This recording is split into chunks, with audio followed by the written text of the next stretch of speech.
en fait le garum. Alors le garum, c'est vraiment une donnée tout à fait romaine. C'est un liquide qui est préparé à base de macération de viscères de poisson. Et c'est une sauce qu'on peut comparer un petit peu au gnoc-mam aujourd'hui dans la cuisine contemporaine, le gnoc-mam de l'Asie. Et en fait, les Romains s'en servaient pratiquement dans toutes les recettes.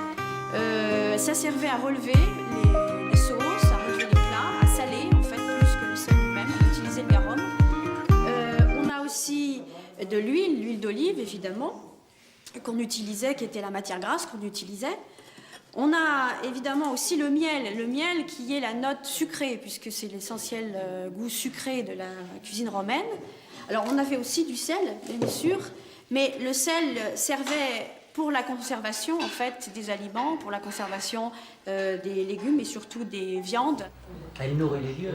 Dans la salle à manger, le repas touche à sa fin. Les convives jettent leurs détritus par terre pour nourrir les morts. Puis, le maître de maison fait cadeau aux invités des restes.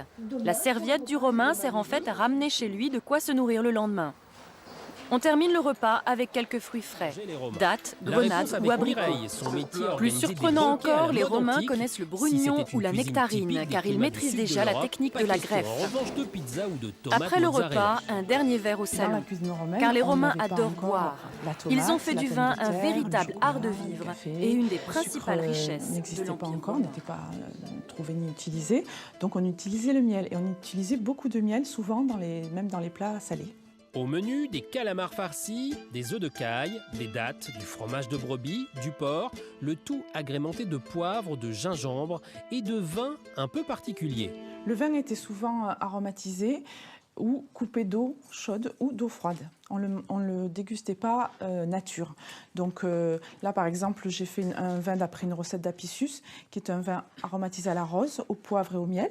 Et ce vin blanc est aromatisé à l'absinthe, c'est-à-dire que l'absinthe a macéré dans le vin blanc.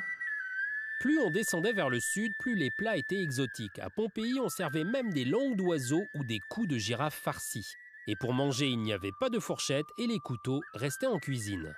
Donc on avait la cochléar.